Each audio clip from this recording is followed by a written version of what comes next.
natin kung asan si Gutesa. Dahil ibinisto na po kung nasaan si Gutesa. Kaya naman pala nawawala. Itong unang nagsiwalat, unang Marines na nagsiwalat dito sa deliveries ng maleta. Kaya lang nawala siya. O ito, ngayon, ituturo kung nasaan na si Gutesa. Kaya naman pala nawawala. Nasaan na ang surprise witness na si Orly Gutesa? Direktang hinamon ni Manong Chavit Singson si former Speaker Martin Romualdez na ilabas ang testigo sa flood control scandal na ilang buwan na raw niyang itinatago. Narito ang agenda report ni Attorney Karen Jimeno. Malupit to Malupit itong binitawan ni Manong Chavit. Derechahan po, walang paligoy-ligoy. Ganun ang gawin mo, Claire. Huwag kang puro parinig. Pagka meron kang ibibintang may ebidensya, pangalawa, pangalanan mo. Ito pinangalanan. Si Gutesa, hawak ni Tambaluslos. Itinatago ni Tambi. Tinatago umano ni former House Speaker Martin Romualdez si Orly Gutesa, ang surprise Senate witness na ilang buwan na ring hindi nagpapakita. Kung hindi tinago, bakit hindi nilalabas? Dahil ang plano nila, pagkasuhan si Martin Romualdez, siyang testigo, sabi niya hindi totoo. Ayon yan kay...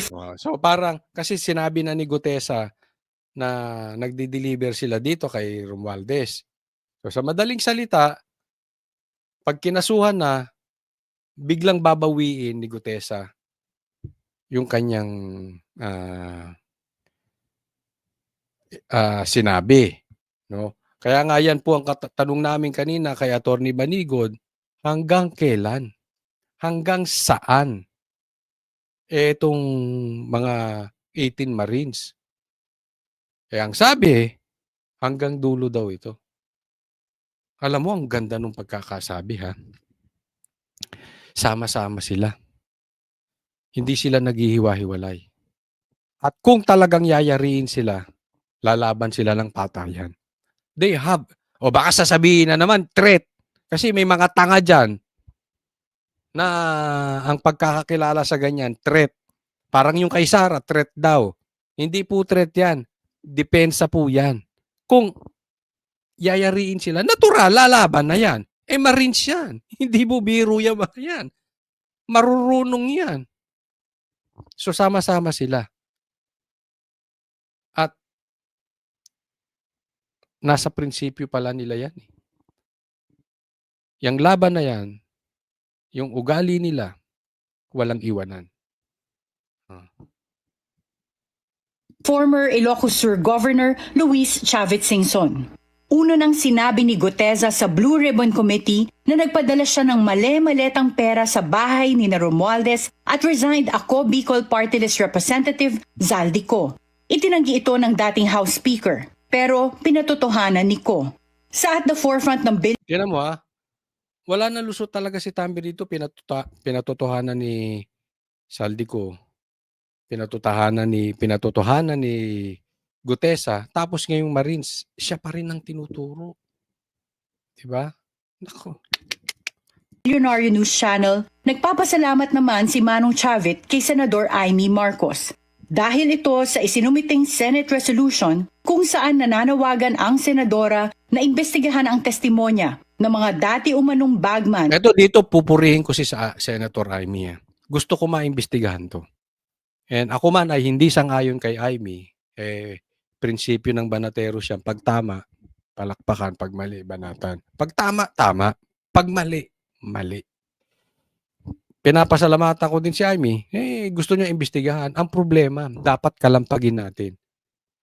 Sa ngayon pa lang, parang hindi sang-ayon si Tito Soto tsaka si Lacson. Dapat magtulungan po tayo. Kasi sa media, hindi man lahat, pero yung mga malalaking networks, hindi man lahat. Sabi nga, nadideliveran din. Ang sinabi nga sa amin ito.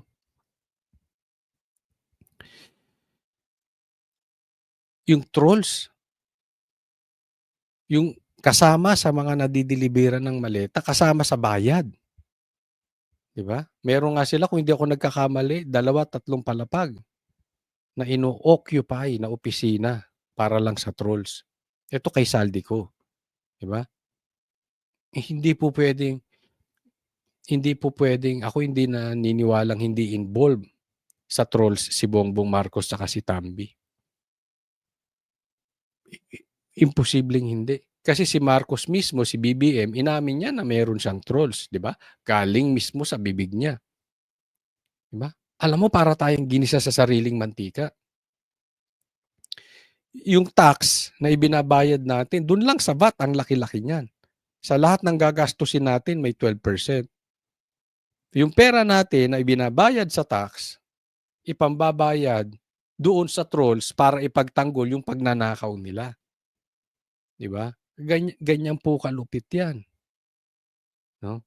Kaya medyo nakakasama ng loob, ha? At ito posible, may ebidensya daw sila diyan.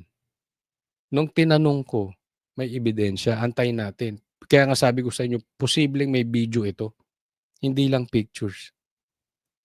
Itong mga trolls, di umano ni Bongbong Marcos, si Tamby tsaka si Saldico na yung maleta ang nagpapasahod.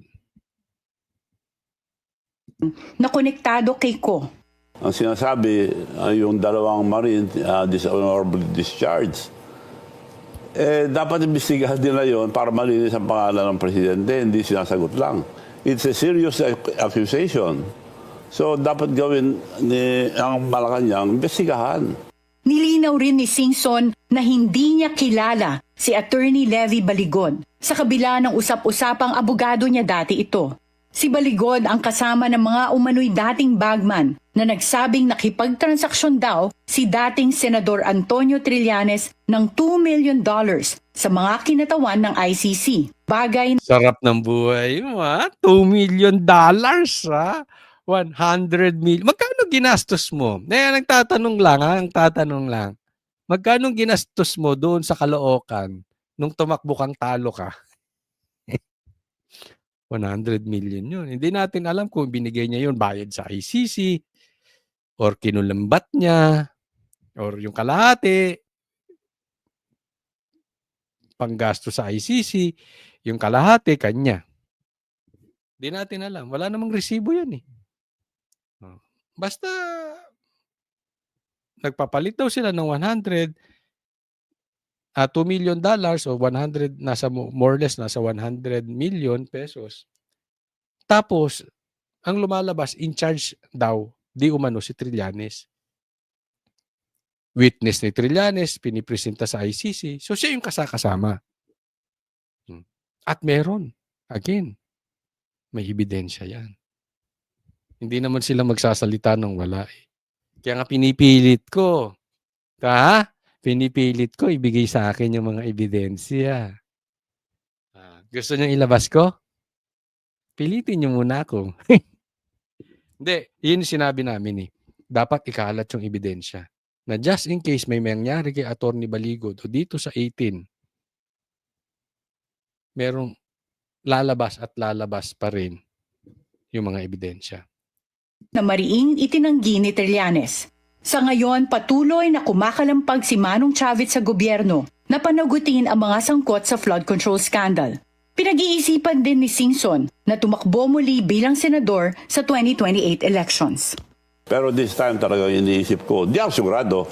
Pero itong nangyayari sa Senado ngayon, gusto ko para matutukan ko ng gusto ang nangyayari sa Senado. Nako, patay ka dyan, Manong Chavit. Kasi baka mamaya, kaya naman pala nagsasalita ito si Chavit dahil tatakbong senador. Kaya naman pala parang kumakampi to kay Sara.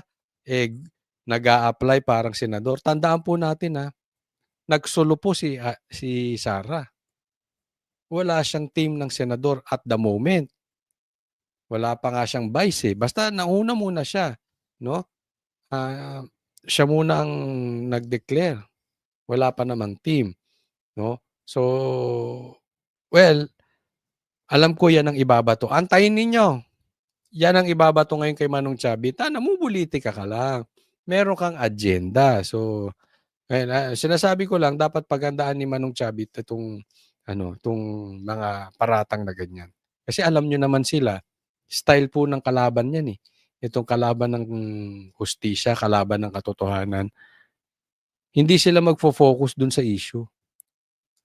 Ang focusan nila yung tao. Sisirain nila yung tao.